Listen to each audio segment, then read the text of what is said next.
Maraknya kasus penyelewengan dana bantuan operasional pendidikan atau BOP pesantren diduga dipicu oleh buruknya tata kelola serta birokrasi pendataan yang sudah mengakar. Tumpang tindih administrasi dan carut-marut validitas data pesantren menyebabkan dana BOP tidak terserap maksimal oleh pesantren yang berhak. Dan berikut penelusuran tim Delik RCTI dalam jejak anggaran pesantren.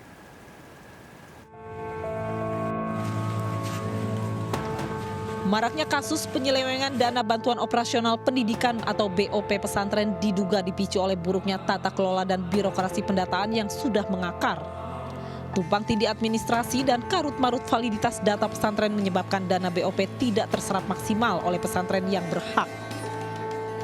Misalnya pesantren fiktif, itu lazim terjadi. Jadi seolah-olah ada pesantren, kemudian mengurus perizinan pesantren, padahal memang entitasnya tidak pernah ada. Nah, ini digunakan oleh orang-orang yang tadi berusaha untuk mengambil manfaat dari bantuan ini. Sementara itu, korupsi di lingkungan Kementerian Agama dinilai bukan hal baru.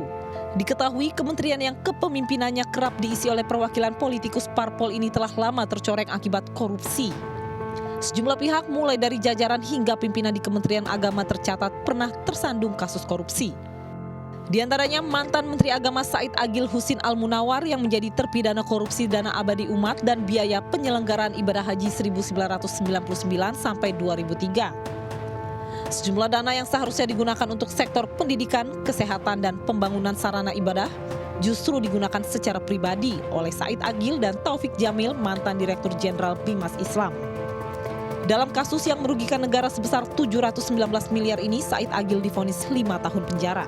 Selanjutnya, pada September 2012, KPK menemukan kerugian keuangan negara akibat korupsi pengadaan Al-Quran sebesar 27 miliar rupiah. Kasus korupsi Al-Quran menyeret keterlibatan anggota Banggar DPR RI di antaranya Fat Al-Faus alias Fat Arafik, Zulkarnain Jabar, dan Dendi Prasetya, serta mantan Direktur Urusan Agama Islam dan Pejabat Pembinaan Syariah Ditjen Bimas Islam Kemenak Ahmad Jauhari. Adapun Fat Arafik divonis 4 tahun penjara. Selain itu juga ada kasus penyalahgunaan dana haji selama pelaksanaan ibadah haji pada 2010-2013 yang melibatkan mantan Menteri Agama Surya Dharma Ali. Dalam kasus yang merugikan negara 23,3 miliar rupiah dan 18 juta rial ini, Surya Dharma divonis 6 tahun penjara. Kasus jual beli jabatan di Kementerian Agama pada 2019 melibatkan politikus Partai Persatuan Pembangunan atau P3 yakni Rohamur Muzli alias Romi.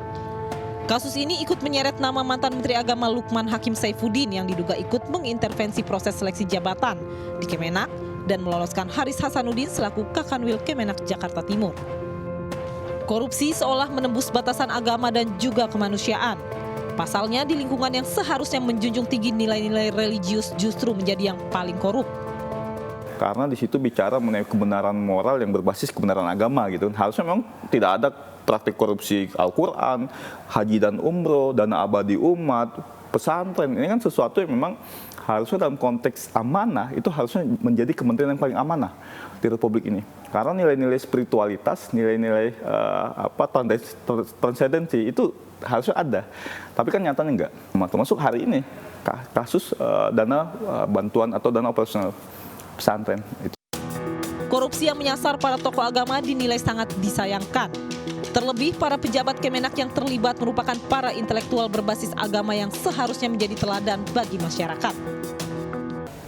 Tentu kita berharap bahwa Kementerian Agama yang memang merupakan kementerian yang memiliki identitas moral gitu ya, di mana nilai-nilai agama yang seharusnya menjadi teladan bagi kementerian-kementerian yang lain ya untuk menjaga atau mematuhi menjaga integritas